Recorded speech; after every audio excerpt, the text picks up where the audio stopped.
Having an absolutely spectacular year. We're going to do our best to bring to you some very intriguing stats. One, I just throw this right out at you. Leinier Dominguez has played in a number of Sinquefield Cups, and ready for this? Undefeated. Never lost a game in the Sinquefield Cup is one Leinier Dominguez. No. Impressive. And we saw him up against Leinier Dominguez, and these two, it looks like a Sicilian on board. That's very interesting. Bobby's main defense has been E5. And an indication that we're having an open Sicilian is he's in a combative mood. He is certainly in a fighting mood, but these two also have worked together. Yes. I mean, Leinier Dominguez was his second. Perhaps they've worked out that some openings are untouchable. Right. The first impressions, Peter, a little bit of a surprise for you. It is for me. Fabio is not a world-renowned Night Elf player, I would say, and Leinier is actually a very established. Wonderful for that. Interesting, though. We've been presented with some We did get facts. F3, by the way. Yeah, F2, F3. F3. Projections, Okay. yeah. Yes, some very interesting facts, actually, What do by you our have for us? statistician, Ben Underwood. And it says Dominguez has only ever opened E4 with Full the white stop. pieces at the Sinquefield Cup. But that makes sense because he is mainly an E4 player. Right. Caruana has played against an E4 opening just 12 times as black in the Sinquefield. And guess what? And once again, I'm very envious of this stat. Just lost one game. Once with black. Just That's once out of 12. That's pretty impressive. That's very impressive. Wow. And, I'm reeling. And when it comes to their matchup history, there's been 2 wins for Dominguez, 16 draws, and 4 wins for Fabiano Caruana. Wow, thank you for that. By the way, F2, F3. Why F3 and not? Great. We left it at bishop b5 check, bishop f5 back to d7, queen e2. There was a number of moves, including castle short at queen e2. Makes perfect sense. I was kind of like beating the table that the knight on b3 needed a better pastures. Queen e2 vacates the d2 square, castles, knight d2, bishop b5, queen b5. All of these moves look very logical, I would say. And am I reading right? What? That Fabiano has barely used any time on the clock? On the contrary, he's gained time on the clock. He started with 90 minutes, that is 1 hour 30. So he's gained 3 minutes. I didn't pay attention to that little fact. And it's his opponent, Leinier, who has actually used all the time between the two of them, 30 minutes to play king b1, knight a6. And finally, Fabi's having his first stop. No. He very quickly retreated his queen to d8, defending the pawn on d6. Jump in, Peter. Are we still on sacred hollowed ground? They're near to go into a rook and pawn endgame, a pawn to the good. But at the time that the queens were on the board, it was a very attractive attack that he traded away. Starting from somewhere around here, although it feels like the game is about to end, so we can maybe do that once they've shaken hands. Yeah, h takes g7 was just on the board. Fabio will take, Leinier will play rook e6, rook g6, rook e7 check. I suspect this is how it ends. Black is even a pawn up now. 0 win.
chances, but clearly a is there no tremendous chance? moral victory. Yeah, a moral victory. Is there no chance to kind of go after rook to e6, rook to d7?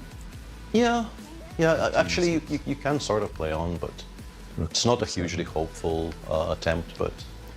But you're a pawn up. Thank you. I mean, we live for these moments. Exactly. Since no handshake is forthcoming, perhaps we can discuss... As the pawn. Yeah, Leinier played rook e1 immediately, rook g5, rook d1, d5, rook e1, and basically he is saying, eventually I will attack the pawn on a6 and force you to play d4 and make a draw. So what he's saying is he'll play rook e7 or rook e6 or something, and then... I was just thinking that's just karma, right? Yeah. And yeah, completely right there, Peter. King c1. Rook a... No, rook d6. Even rook d6, yeah, because Fabi somehow didn't get the king to e7 in time, so now we get a forced draw of the rook. Yeah. Rook d6. So rook g4 to defend the d4 pawn. I will play rook d5, and I'll snip the a5 pawn. Yeah, I think it's cleaner to perhaps the engine here goes rook g1, d1, and then meets King b2. Well, Peter, you are the prophet here, predicting the future. Well, it's my engine, but I'll take the credit. Thank you very much. Like, thank you very much. That's from Elvis Presley. I mean, that was his signature line. Thank you very much. Thank you very much. Okay. Noted. Okay, rook d5. Yeah, king e6. I'm not sure what we're thinking about. Rook d2, king c1 would be... Whoa, interesting. I have to refresh my board. I'm not exactly sure how I'm supposed to do that.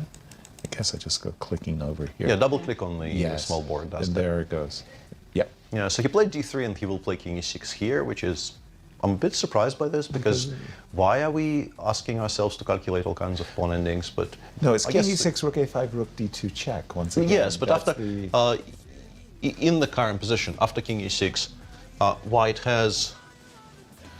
Okay, so he's just played king e6. Yeah, and rook a5 did happen. Just played rook takes a5, and that's the key move, what you were saying, Peter, rook d2 check, winning the tempo. I would hesitate to describe it like as a key move. True. At this moment, there's probably like 15 first choices here. Yeah, this is a b pawn as well, so it means that we can even lose it and go to the back rank, and that is still a draw. Oh my. So now... very nicely done by Leinier, just giving up on b3 to hasten the demise of this game. Right. So we see Chris Bird, the arbiter, giving the players 60 moves. Exactly. That's score sheet. I wanted to say that's actually quite ineffective from them because inefficient. I was expecting rook a3 here. The loss of paper. Yeah. The extra score They should have found a way to end it before move 61 because this way they... And have to fill in another. Well, they are accelerating to the bare kings. Yes, naked kings. And there we have our fifth and final draw of the day. What a start to the Sinquefield Cup.